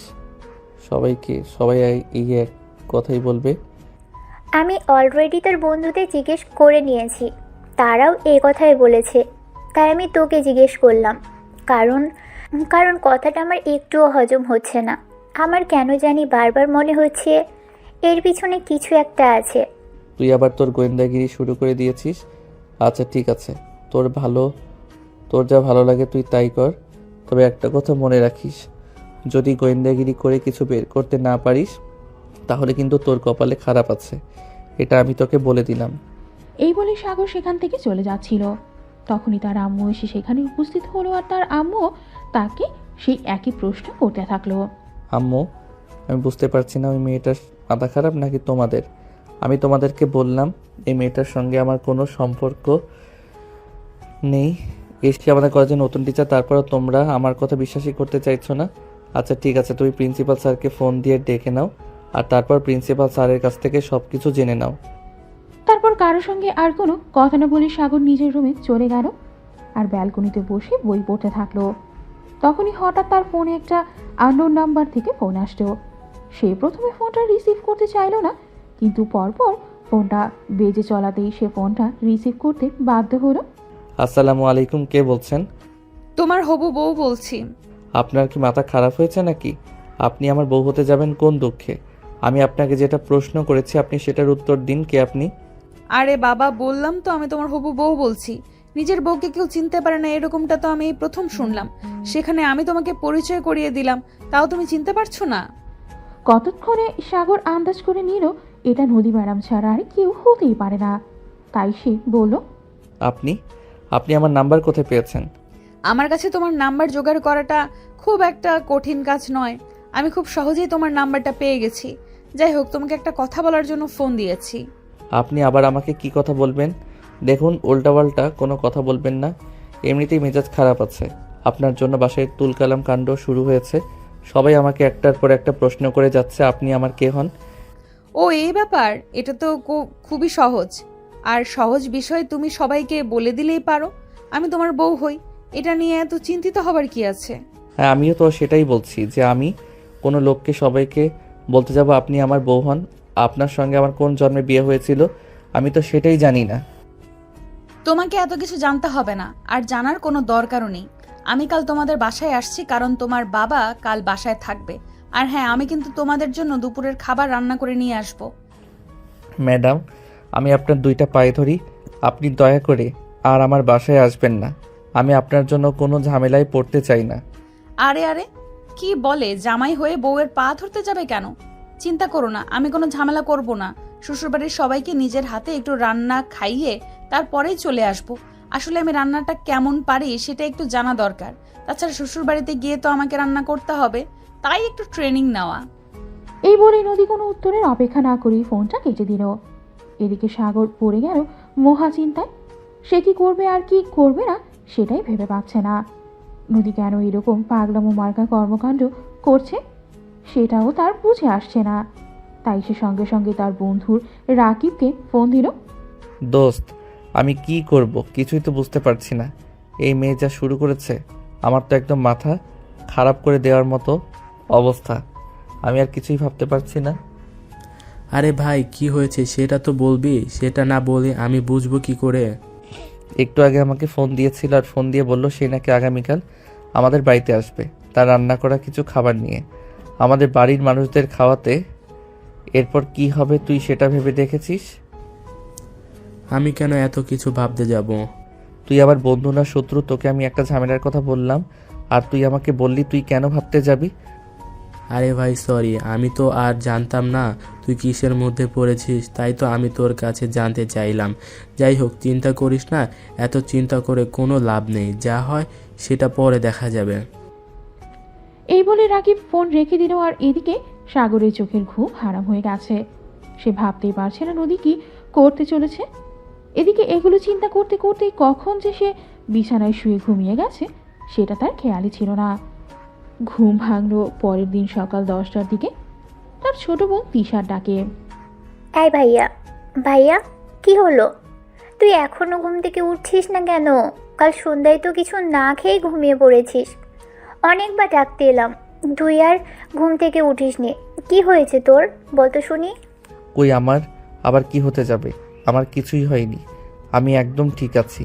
আসলে কাল রাতে মাথাটা একটু ব্যথা করছিল, তাই ঘুমিয়ে পড়েছিলাম। আচ্ছা ঠিক আছে, এখন নিচে আয়, আম্মু নাস্তা বানিয়েছে, সবাই একসঙ্গে নাস্তা করব। আব্বু তো আজ বাসায় আছে, তাই তোকে ডেকে নিয়ে যেতে বললো। আচ্ছা ঠিক আছে, তুই যা, আমি আসছি। হাত মুখ ধুয়ে ফ্রেশ হয়ে আসি। অতঃপর তিশা সাগরের রুম থেকে বের হয়ে চলে গেল। আর এদিকে সাগর বিছানা থেকে নামতে নামতে হঠাৎই তার নদীর কথা মনে পড়ে গেল। নদী তো পড়েছিল আজ তোদের বাসায় আসবে, তবে কি সত্যি সত্যি নদী আজ তাদের বাসায় আসবে? এটা চিন্তা করতে করতেই সাগর ওয়াশরুমে চলে গেল। তারপর ফ্রেশ হয়ে সেই নাস্তার টেবিলে জয়েন করলো। নাস্তা খাওয়ার মাঝখানে তার আব্বু তাকে বলল, স্বাগত। প্রিন্সিপাল স্যার ফোন করেছিল, কি যেন একটা দরকার পড়েছে। প্রিন্সিপাল স্যার বলল আজ নাকি আমাদের বাসায় আসবে। হ্যাঁ, সেদিন আমার সঙ্গেও বলেছিল বাসায় আসবে, তারপর আর তোমাকে বলতে মনে ছিল না। যাই হোক, আম্মু প্রিন্সিপাল স্যারের জন্য কিছু নাস্তা বানিয়ে রেখো। আরে বাবা, প্রিন্সিপাল স্যার আমাদের বাড়িতে আসছে। উনি শুধু তোর স্যার নয়, উনি আমাদের ফ্যামিলিগত আত্মীয়। তাহলে আমি শুধু কেন ওনার জন্য বানাতে যাব? আমি আমার হাতে ওনার পছন্দের বেশ কিছু খাবার বানিয়ে রাখবো। তোদের কোনো চিন্তা করতে হবে না। আচ্ছা ঠিক আছে। আর তিশা, কাল তোর একটা বান্ধবীর সঙ্গে আমার দেখা হয়েছিল। তোর বান্ধবী বলল তুই নাকি 2 দিন ধরে স্কুলে যাচ্ছিস না। আমি 2 দিন ধরেই স্কুল যাচ্ছি না, সেটা তুই দেখতে পেলি ঠিকই, কিন্তু আমার যে পায়ে ব্যথা পেয়েছি সেটা কিন্তু তোর চোখে পড়েনি একবারের জন্য। কি বলিস, তুই পায়ে ব্যথা পেয়েছিস? কই, আমি তো একবারও শুনলাম না। আমি যদি জানতাম তুই পায়ে ব্যথা পেয়েছিস তাহলে কি আমি তোকে জিজ্ঞাসা করতাম না, নাকি এ ব্যাপারে কিছু? হয়েছে হয়েছে, তুই যে আমাকে নিয়ে চিন্তিত নস, কি নিয়ে চিন্তিত আছিস সেটা আমি খুব ভালো করেই জানি, তাই এখানে আর তোর মানিজ্জত ব্লাস্ট করতে চাইলাম না, তাই নিজের মুখটা বন্ধ রাখ। নিত্য নতুন ঝামেলা আর ভালো লাগে না। চুপচাপ দুটো নাস্তা করে তারপর এখান থেকে বিদায় হওয়ার যদি কোনো ঝামেলা করেছিস তাহলে দুটোর কপালে খারাপ আছে, এটা বলে দিলাম। তখন আর কেউই কোনো কথা না বলেই চুপচাপ নাস্তা শেষ করে নিজেদের রুমে চলে গেল। এদিকে দেখতে দেখতেই দুপুর গড়িয়ে বিকেল হতে চলল। সাগর নিজের রুম থেকে বের হয়ে ছাদের রেলিংয়ের পাশে এসে দাঁড়ায়, আর তারপর তাদের পকেট থেকে সিগারেটের প্যাকেটটা বের করে আরেকটা সিগারেট ধরায় আর টানতে থাকে। তখনই কেউ পেছন থেকে তার কাঁধে হাত রাখে। কি ব্যাপার, সবে মাত্র ইন্টার সেকেন্ড ইয়ারে পড়াশোনা করছো আর এখনই সিগারেট খাওয়া শুরু করেছো? মেয়েলি কণ্ঠ শুনতে পেয়ে সাগর অনেকটা ভয় পেয়ে গেল, আর তখনই সিগারেটটা ছুঁড়ে ফেলে পেছন দিকে তাকিয়ে তোতলাতে তোতলাতে বলতে থাকলো, ম্যাডাম আপনি এখানে কি করে? এত অবাক হওয়ার কি আছে? এরকম ভাব করছো যেন তুমি কিছুই জানো না। তোমাকে না আমি গতকাল বলেছিলাম আজ আমি তোমাদের বাসায় আসবো, তাহলে ভুলে গেছো কি করে? তার মানে আপনি আবার একটা নতুন ঝামেলা তৈরি করতে চলে এসেছেন। আপনাকে না আমি বললাম আপনি কোনোদিন আমার বাসায় আসবেন না, তারপরও কেন আপনি এখানে আসলেন? আর কেনই বা নতুন করে একটা ঝামেলা তৈরি করতে চাইছেন? আমি কোনো ঝামেলা তৈরি করতে চাইছি না।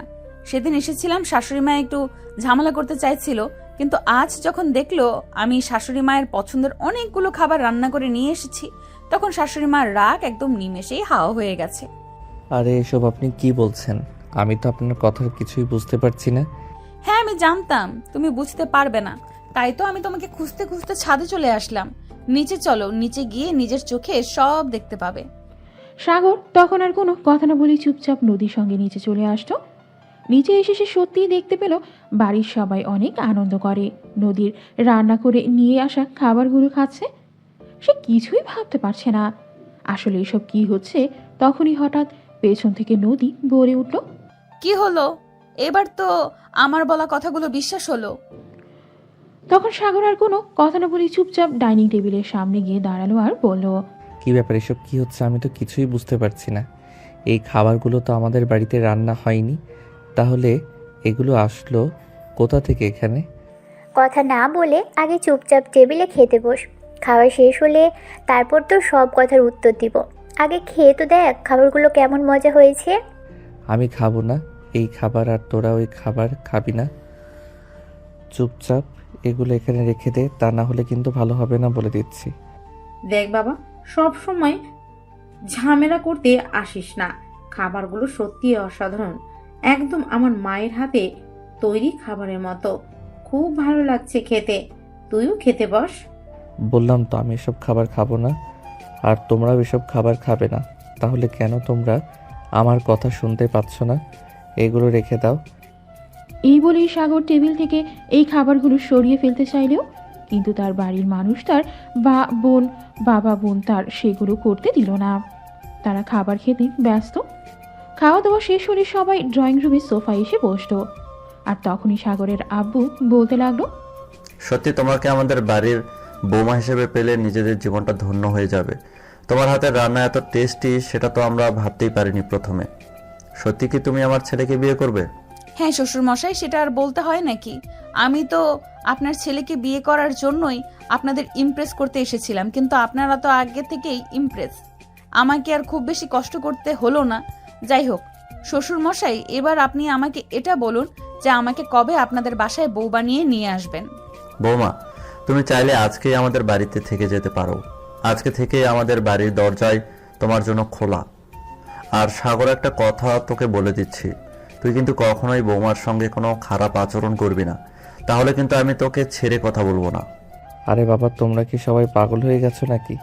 আমি তো সেটাই বুঝতে পারছি না।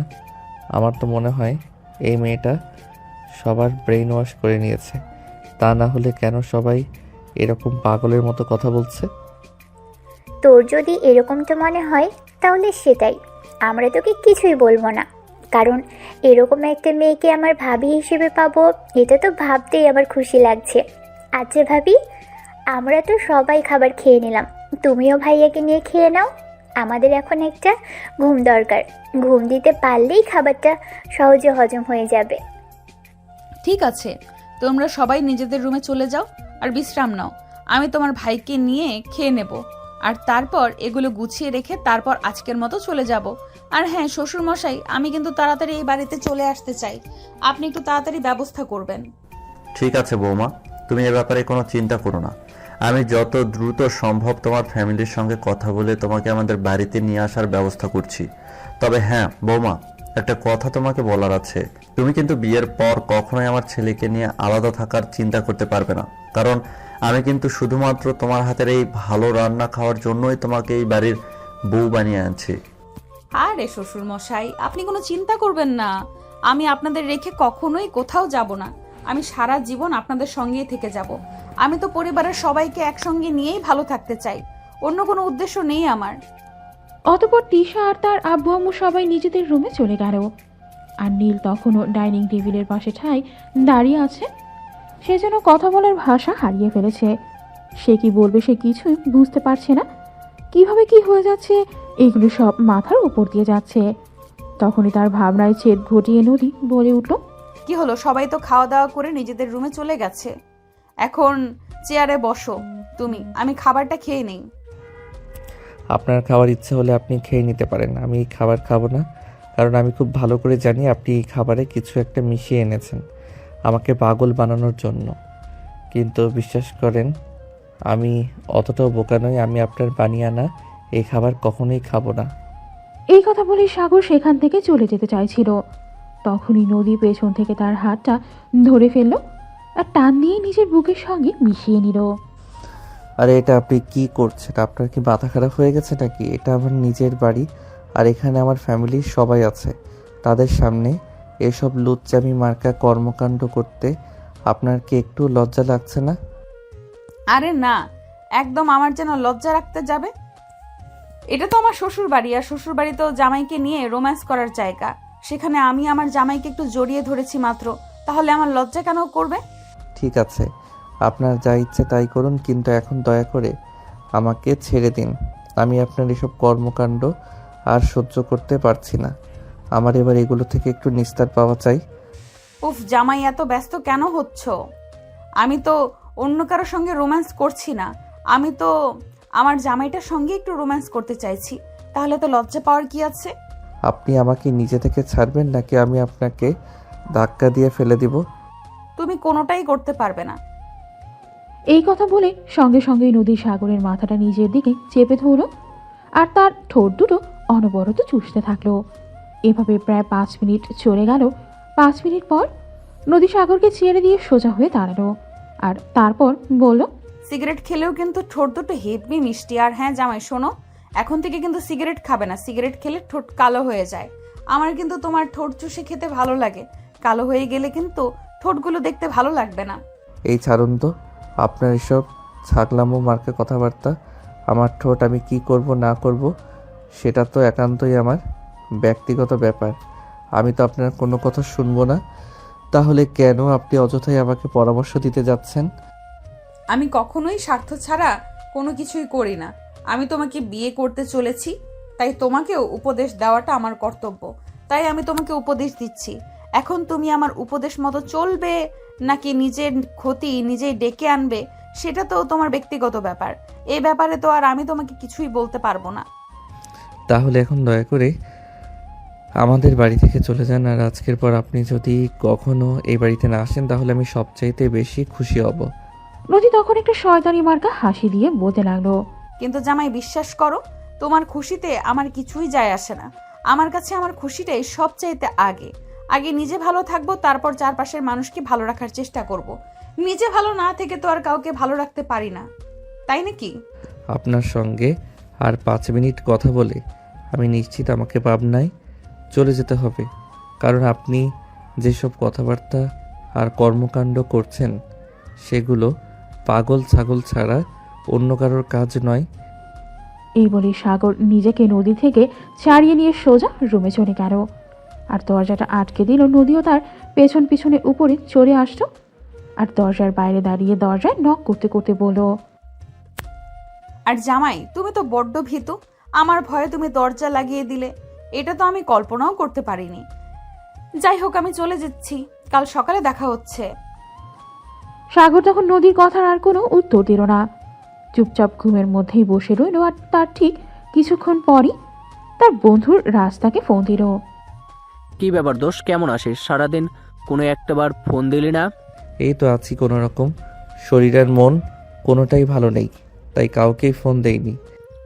তোর আবার কি হলো যে শরীর আর মন দুটোই খারাপ হয়ে গেল? তুই কাউকেই ফোন করতে পারিসনি? একটু খুলে বল তো শুনি, তোর কি হয়েছে? নদী ম্যাডাম আমাদের বাসায় এসেছিল, তারপর আর আশা করি কিছুই বলার প্রয়োজন নেই। কি বলিস, সত্যি নাকি? ম্যাডাম এরকম শুরু করেছে কেন? ভাই শুধু এইটুকুই নয়, আমার বাসার মানুষগুলো পাগল হয়ে গেছে। আমার বাবা নদী ম্যাডামকে বলে দিয়েছে কিছুদিনের মধ্যেই নাকি সেই নদী ম্যাডামের ফ্যামিলির মানুষের সঙ্গে কথা বলবে, আর নদী ম্যাডামকে আমার সঙ্গে বিয়ে দিয়ে আমাদের বাড়িতে নিয়ে আসবে। কি বলিস দোষ, আমি তো তোর কথা বিশ্বাস করতে পারছি না। যদি তোর কথা সত্যি হয় তাহলে তো তোর সঙ্গে খুব খারাপ কিছু হতে চলেছে। তুই বিশ্বাস করতে পারছিস না, আর এদিকে আমার জীবনের জায়গায় অবস্থা।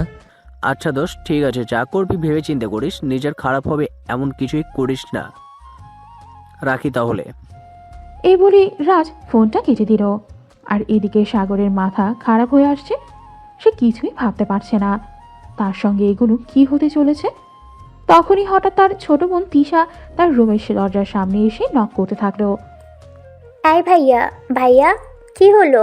রুমের দরজা বন্ধ করে বউকে নিয়ে রোমান্স করছিস নাকি? একদম জ্বর মেরে তোর সব কটা দাঁত ফেলে দেব। সব সময় শুধু তোকে ফাইজলামো করতে হবে, তাই না? আমি কেন দরজা বন্ধ করে বউ নিয়ে রোমান্স করতে যাব? আর বিয়েটাই বা করলাম কবে?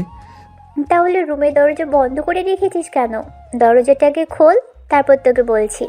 সাগর তখন কোনো কথা না বলেই চুপচাপ বিছানা থেকে উঠে দরজাটা খুলে দিল। আর তখনই তিশা রুমের ভেতরে এসে সাগরের বিছানার ওপর বসে পড়ল আর বলতে লাগলো, সত্যি ভাইয়া, বিশ্বাস কর, আমি না ভেবেছিলাম তুই হয়তো ভাবিকে নিয়ে রুমের মধ্যে রোম্যান্স করছিস, তাই দরজাটা বন্ধ রেখেছিস। দেখ তিশা, এমনিতেই মেজাজ খারাপ আছে, তুই আমার মাথাটার খারাপ করিস না, তাহলে কিন্তু পুরো রাগটা এখন তোর উপর ছাড়তে হবে। তবে যাই বলিস না কেন ভাইয়া, ভাবির হাতের রান্না কিন্তু সেই মজার। তাদের আব্বু তো বলেই দিয়েছে কিছুদিনের মধ্যেই বাপিদের বাসায় যাবে, আর তার ফ্যামিলি মানুষের সঙ্গে কথা বলে তাকে আমাদের বাড়িতে নিয়ে আসবে। আমি তো শুধু সেই সময়টার জন্য ওয়েট করছি, যখন কি না প্রতিদিন ভাবির হাতে রান্না অনেক অনেক মজা করে আমরা সবাই খাবো। তোর খাবারের গুষ্টি কিলাই, তুই এখন আমার চোখের সামনে থেকে বিদায় হ, তা না হলে কিন্তু আমি সত্যি বলছি, এখন আর আমার হাত থেকে তোকে কেউ বাঁচাতে পারবে না। 2-4টা তোর পিঠে পড়ে যাবে। অবস্থা খারাপ হয়ে যেতে পারে এই চিন্তা করে তিশা তখন আর সেখানে এক মুহূর্ত দেরি না করেই চুপচাপ সেখান থেকে বের হয়ে নিজের রুমে চলে গেল। আর এরপর চলে গেল বেশ কয়েকদিন। হঠাৎ একদিন সকালবেলা নাস্তার টেবিলে সাগরের আব্বু সাগরকে উদ্দেশ্য করে বলল, সাগর, আমরা আজই নদীর বাসায় যাব। তুমি কি যাবে আমাদের সঙ্গে? তোমরা নদী ম্যাডামের বাসায় কেন যাবে আমি তো সেটাই বুঝতে পারছি না, আর আমি বা কেন সেখানে যাব? এখানে বোঝা না বোঝার তো কিছুই নেই। তোমাকে তো আগেই বলেছি আমরা নদীর বাসায় যাব, আর নদীর বাবা মায়ের সঙ্গে তোমাদের দুজনের বিয়ের ব্যাপারে কথা বলবো। আব্বু প্লিজ, আমি তোমাকে রিকোয়েস্ট করে বলছি, তুমি এরকমটা করো না। আমি নদী ম্যাডামকে কখনোই বিয়ে করব না। আমি এইটুকু ছোট্ট পিচ্চি একটা ছেলে, আমি যদি কলেজের ম্যাডামকে বিয়ে করি তাহলে বন্ধুদের সামনে আমার মান ইজ্জত থাকবে? তাছাড়া সবাই তো আমার লাইফটা শুরু। আমি এখনই কেন আমার চাইতে বয়সে বড় একটা মেয়েকে বিয়ে করতে যাব?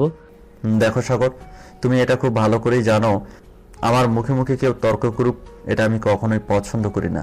তাই আমি তোমাকে শেষবারের মতো বলছি, তুমি আমার মুখে মুখে তর্ক করবে না। আই এম সরি আব্বু, আমি তোমার মুখে মুখে তর্ক করতে চাই না, কিন্তু এই কথাটা তোমাকে না বলে আমি আর থাকতে পারছি না, কারণ লাইফটা আমাকে পুরোটা জীবন হ্যান্ডেল করতে হবে, তাই এই ব্যাপারে আমার মতামত নেওয়াটাও দরকার। তোমার আব্বু তোমার ব্যাপারে সিদ্ধান্ত নিতে চেয়েছে, আর সেখানে তুমি কিনা বলছো তোমার সিদ্ধান্ত নেওয়াটা প্রয়োজন। দেখো, আমরা তোমার বাবা মা, আমরা তোমার জন্য কখনোই খারাপ কিছু করব না, তুমি আমাদের উপর ভরসা রাখতে পারো। সাগর তখন কি বলবে কিছুই ভেবে পাচ্ছে না। তার বিয়ে আর সেখানে সে নিজেই কোনো কথা বলতে পারবে না, এরকমটা হয় নাকি? সে একদম কান্না করে দেবে এমন একটা অবস্থা। তখনই তার বোন তাকে বলল, আরে ভাইয়া, তুই কান্না করছিস কেন? কান্না তো মেয়েরা করে বিয়ের দিন। যখন মেয়েরা বাবার বাড়ি ছেড়ে চলে যায় তখন তারা কান্না করে। তুই তো ছেলে মানুষ, তুই তো বউ নিয়ে আমাদের মাঝেই চলে আসবি, তাহলে কান্না করার কি আছে? দেখ তিশা, তুই আমার ব্যাপারে কোনো কথা বলবি না। আমি তোর কোনো কথা শুনতে চাই না। আমার লাইফটা বরবাদ হতে চলেছে, আর সেখানে তোরা মজা নিচ্ছিস। আমি তো এটাই ভাবতে পারছি না। বিয়ে করলে কারোর লাইফ বরবাদ হয়ে যায় না, এটা জীবনে বিয়ে করলে কারোর লাইফ বরবাদ হয়ে যায় এটা জীবনে প্রথম শুনলাম। তবে যাই হোক ভাই, এসব কথা শুনে লাভ হবে না, কারণ আব্বু যখন সিদ্ধান্ত নিয়েছে তখন আব্বুর সিদ্ধান্তই ফাইনাল। এখানে তো আর আব্বু কারোর কোনো কথা শুনবেই না, তাহলে আর কথা বলে কী লাভ আছে বল? লাভ লসের হিসাবটা যদি আমি তোদেরকে বোঝাতে পারতাম তাহলে তো ভালোই হতো। যেখানে তোরা আমার ম্যাডামের সঙ্গে আমার বিয়ে ঠিক করতে পারছিস, সেখানে আমি তোদেরকে লাভ লসের হিসাবটা কি করে বোঝাবো বল শুনি। তোর ম্যাডামের সঙ্গে তোর বিয়ে ঠিক করতেছে, এখানে লাভ লসের এত কী সব কেন করতে হবে? সে তো আর ছোট বাচ্চা নয় যে তোর পড়াশোনায় ব্যাঘাত ঘটাবে, তোর বইপত্র ছিঁড়ে ফেলবে। তাহলে এত চিন্তা করার কি আছে? তোদের যা ইচ্ছা তোরা তাই কর, কিন্তু একটা কথা মাথায় রাখ, আমি কিন্তু বিয়েটা করছি না। এরপর সাগর আর কারোর কোনো উত্তরের অপেক্ষা না করে সেখান থেকে বের হয়ে সোজা বাইরে চলে গেল। সারাদিন একা একা ঘুরে বেড়ালে বিকেল 3-4 দিকে তার বন্ধু রাকিব তাদের বাসায় আসতো। কি ব্যাপার দোস্ত, তুই আজ কলেজে গেলি না? সারাদিন তোকে ফোন করলাম তো ফোনও সুইচ অফ বলছে। কি হয়েছে আমাকে বল তো শুনি। কি হয়নি সেটা দিয়ে আমাকে জিজ্ঞাসা কর, আর আমি সেটাই তোকে বলি। আরে ভাই, তুই যদি আমাদেরকে কোনো কিছু নাই বলিস তাহলে আমরা বুঝবো কি করে তোর কি হয়েছে। আগে কি হয়েছে সেটা তো বল, তারপর দেখি কি করতে পারি। আমার বাবা মা, আমার বোন, তারা সবাই নদী ম্যাডামের বাড়িতে গেছে। নদী ম্যাডামের ফ্যামিলির মানুষের সঙ্গে নদী ম্যাডাম আর আমার বিয়ের ব্যাপারে কথা বলতে। কি বলছিস দোস্ত? আঙ্কেল আন্টির কি মাথা খারাপ হয়ে গেছে নাকি? সেটাই তো বুঝতে পারছি না, তারা কেন এরকম সিদ্ধান্ত নিল? এই সিদ্ধান্ত নেওয়ার পিছনে কারণ কি? আরে ভাই, তাদের এরকম সিদ্ধান্ত নেওয়ার পেছনে কারণটা কি সেটা তো আমি নিজেই জানি না, তাহলে তোকে কি বলবো। যাই হোক ভাই, আমার এসব ঝামেলা থেকে মুক্তি পাওয়া যায়, আমার এসব ঝামেলা আর ভালো লাগছে না। তাহলে আঙ্কেল আন্টি যখন বাসায় আসবে তখন তুই তাদেরকে এই বিষয়টা বুঝিয়ে বল। তুই তাদেরকে বল যে তুই নদী ম্যাডামকে বিয়ে করতে চাস না। তোর কি মনে হয় আমি তাদেরকে কিছু বলিনি? তারা কোনো কিছু না জেনে শুনেই বাড়ি থেকে বের হয়ে গেছে। আমি তাদেরকে সব বলেছি, তবে এইটুকু বুঝতে পারছি এই সব কিছুর পিছনে আমার ছোট বোন তিশার হাত আছে। সেই ইচ্ছে করেই আমার সঙ্গে এগুলো করছে। ধুর, তুই ভুল ভাবছিস। তিশা কখনো এরকমটা করতেই পারে না। আমার মনে হয় নদী ম্যাডাম তোর ফ্যামিলির সবাইকে পান পরা খাইয়েছে, যার কারণে সবাই তাকে এই বাড়িতে বউ বানিয়ে আনার জন্য পাগল হয়ে গেছে। আমার কথা যদি বিশ্বাস না হয় তাহলে তুই মিলিয়ে নিতে পারিস। অতঃপর সাগর আর রাকিব দুজনে বেশ কিছুক্ষণ গল্পগুজব করলো, আর গল্পগুজব করেই তারা রুমের মধ্যে দরজা বন্ধ করে সিগারেট খেতে থাকলো। এদিকে কখন যে বিকেল গড়িয়ে সন্ধ্যা হয়ে এসেছে সেটা তারা কেউই খেয়াল করলো না। তখনই হঠাৎ রুমের দরজায় কেউ একজন কড়া নাড়তে লাগলো। এই ভাইয়া, ভাইয়া কোথায় তুই? দরজা বন্ধ করে আছিস কেন? আমার রুমে আমি দরজা বন্ধ করে রাখবো নাকি খোলা রাখবো সেটা তো একান্তই আমার ব্যক্তিগত ব্যাপার। এই ব্যাপারে তো আমি কারোর কাছে কোনো কৈফিয়ত দেব না। চিন্তা করিস না, তোকে আর বেশি দিন এই অবস্থায় থাকতে হবে না।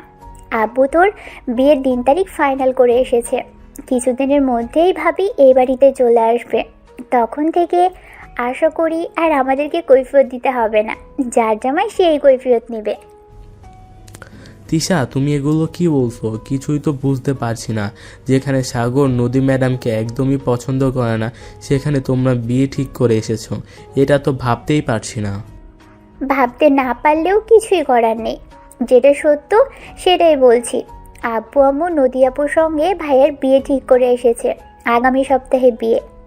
এই কথা বলেই তিশা এসে সেখান থেকে চলে গেল, আর তিশার পেছনে পেছনে রাকিব তিশার রুমে চলে আসতো।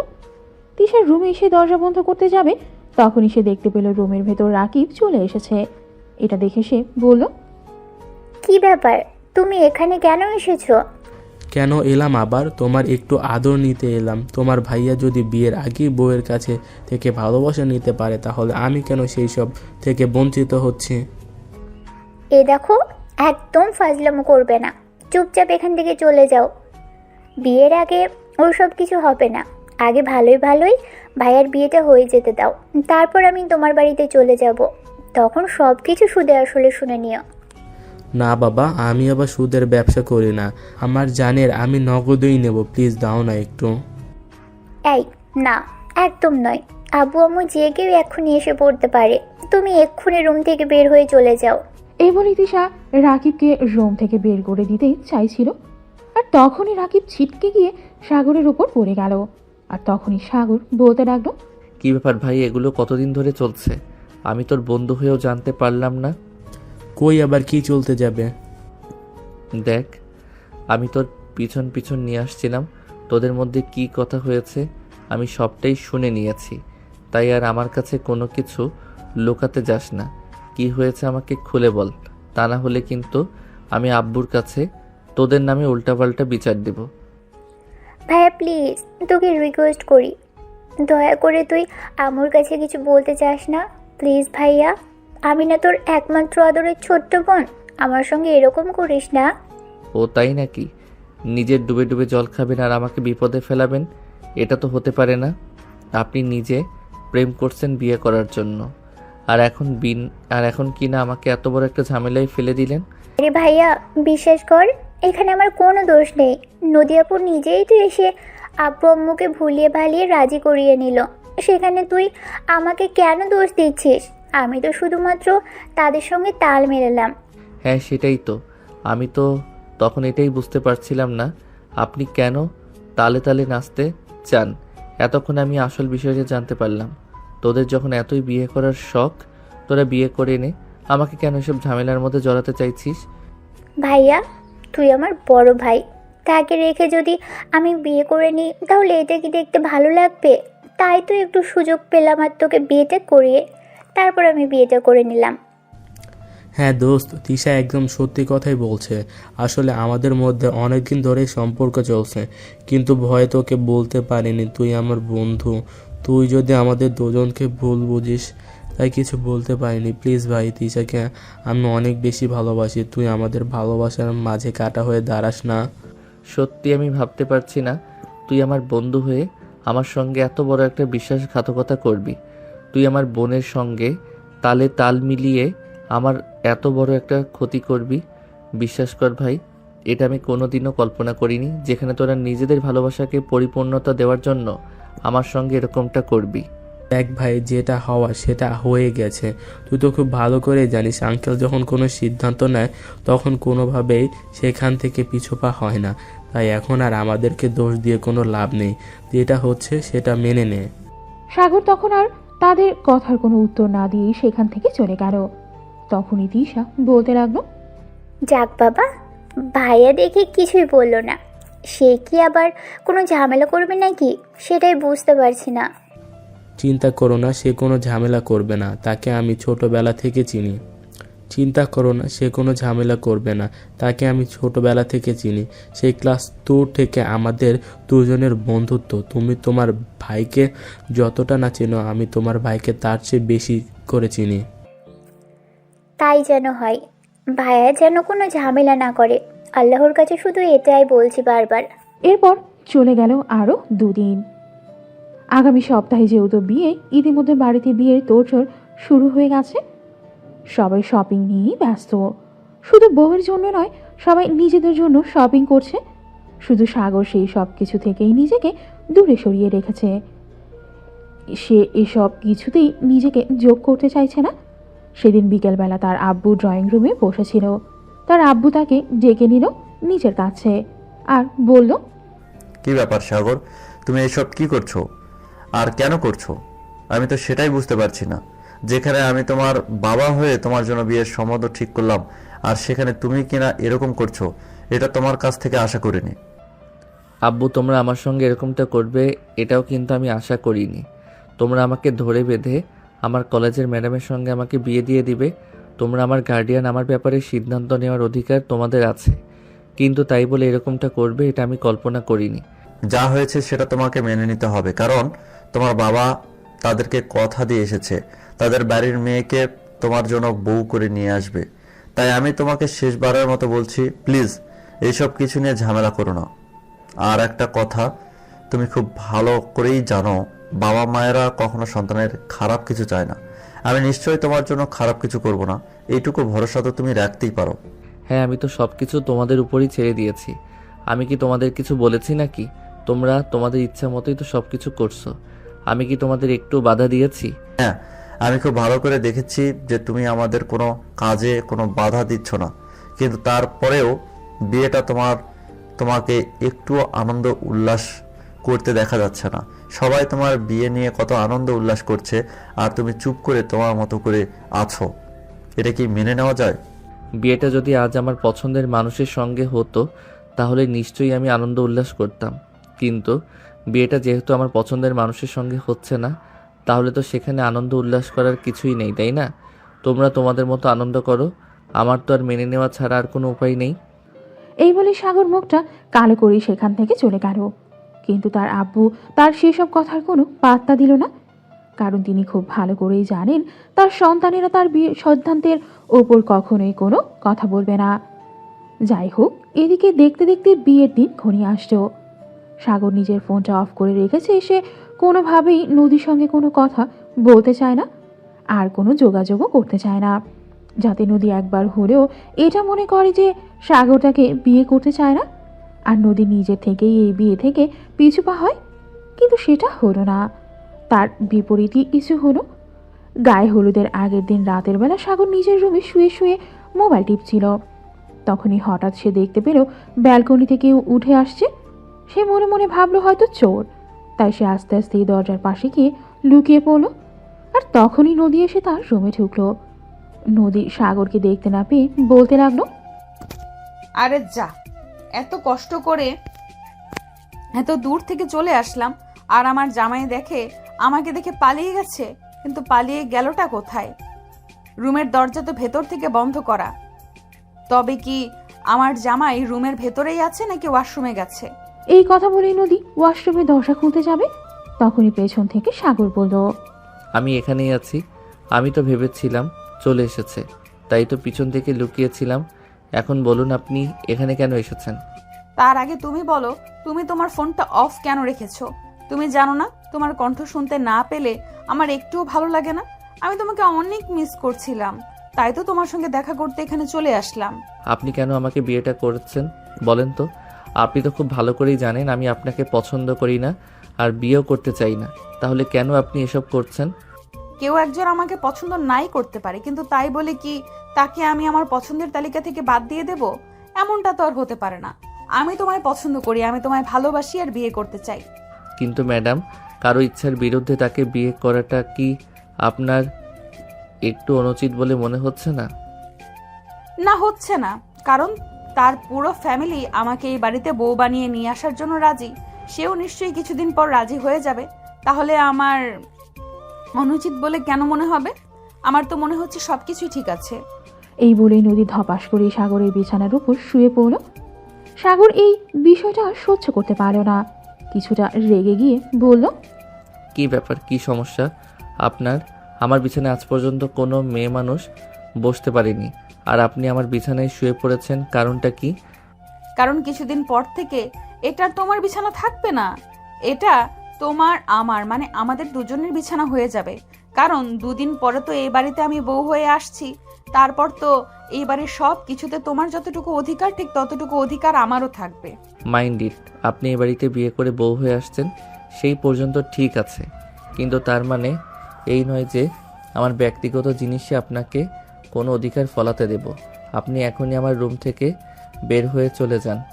আমি আপনাকে এখানে আর এক মুহূর্ত দেখতে চাইছি না। ওমা, এভাবে বললে হয় নাকি?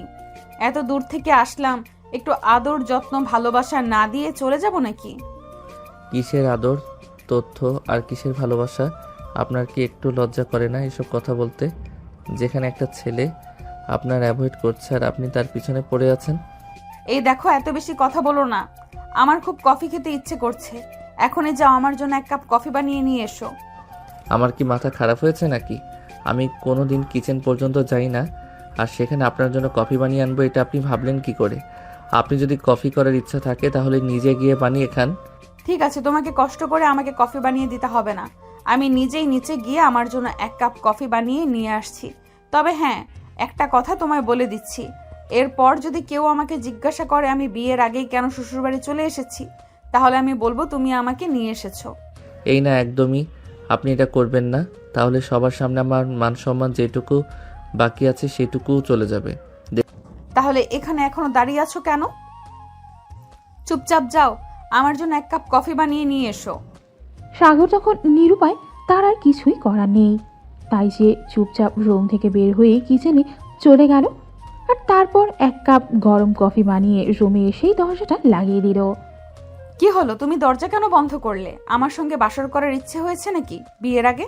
এখন আপনাকে আগেও বলেছি আর এখনও বলছি, একদম উল্টাপাল্টা কথা বলবেন না। আপনার এসব উল্টাপাল্টা কথা আমার একদমই ভালো লাগে না। চুপচাপ কফিটা খেয়ে তারপর এখান থেকে বিদায়ী হয়ে চলে যান। আমি না আর আপনাকে সহ্য করতে পারছি না। আপনি একদম ধৈর্যের সীমা অতিক্রম করে ফেলছেন। উফ জামাই, তুমি সব সময় আমার সঙ্গে এরকম খেচর খেচর করো কেন? আমার সঙ্গে একটু ভালোবেসে রোমান্টিক করে কথা বলতে পারো না? আপনার রোমান্টিকতার খাতায় আগুন। আপনি চুপচাপ কফিটা খান, এখান থেকে বিদায় হন। নদী তখন আর কোনো কথা না বলেই চুপচাপ কফিটা খেয়ে নিল। আর তারপর সাগরকে উদ্দেশ্য করে বলল, জামাই, আমি চলে যাচ্ছি, তবে এসেছিলাম বিয়ের আগে বাসরের কাজটা সেরে নিতে। তুমি ওসব কাজে কতটা এক্সপার্ট সেটা একবার দেখে নিতে, কিন্তু তুমি তো আমাকে সেটা করতেই দিলে না। আপনি যাবেন এখান থেকে নাকি আমি ধাক্কা দিয়ে বেলকনি থেকে ফেলে দেব? বিয়ের আগে বউ ছাড়া হতে হলে করতে পারো, আমার কোনো সমস্যা নেই। তবে একটা কথা মনে রেখো, আমি কিন্তু তোমার রুমে আছি, আর তোমার ব্যালকনি থেকে পড়ে গেলে কিন্তু পুলিশ এসে প্রথমে তোমাকেই সন্দেহ করবে। এটা ভুলে যেও না, তখন কিন্তু খুনের মামলায় জেলে যেতে হবে। আপনাকে বিয়ে করার চাইতে জেলে গিয়ে জেলের গান, এটা না অনেক ভালো। ওমা, এভাবে বলো না। আমি থাকতে আমার জামাই কেন জেলে যাবে? জেলের ঘানি টানবে। আমি চলে যাচ্ছি, লাভ ইউ। নদী তখন সাগরের গালে ঠাস করে একটা কিস বসিয়ে দিয়ে তারপর ব্যালকনি দিয়ে চলে গেল। ঠিক তখনই সাগরের রুমে তার ছোট বোন চলে আসতো। ভাইয়া, তোর বুঝি আর তর্স হয়েছে না বিয়ের আগেই বউকে নিয়ে বাসরের কাজ সেরে ফেলবি? দেখো, একটা চর মেরে তোর সব কটা দাঁত ফেলে দেব। তোর এসব ফাইজলামো কি কখনো বন্ধ হবে না? এই মেয়েটা যেমন পাগল, আমার বাড়ির মানুষগুলো ঠিক তেমনই পাগল। বলবি না ভালো কথা, তাহলে এভাবে বকা দেওয়ার কি আছে? যাচ্ছি। এই বলে দিশা সাগরের রাগী রূপ দেখে বের হয়ে চলে গেল। এরপর দেখতে দেখতে এই 2 দিন চলে গেল। ইতিমধ্যে তাদের শুভ বিবাহের কাজ সম্পন্ন হয়েছে। তিশা, রাকিব আর রাজ 3 জন দায়িত্ব নিয়ে সাগরের জন্য তার বাসর ঘর সাজিয়েছে। অপরাধীকে সাগর ছাদে বসে সিগারেট টানতেছে। তখনই বাসর ঘর সাজানোর কাজ শেষ করেই রাকিব আর রাজ দুজনেই ছাদে আসতো। সাগরকে এইভাবেই সিগারেট টানতে দেখে বলল, আরে শালা, বিয়ে হয়েছে, কই আনন্দ করবি তা না, তুই সিগারেট টানছিস?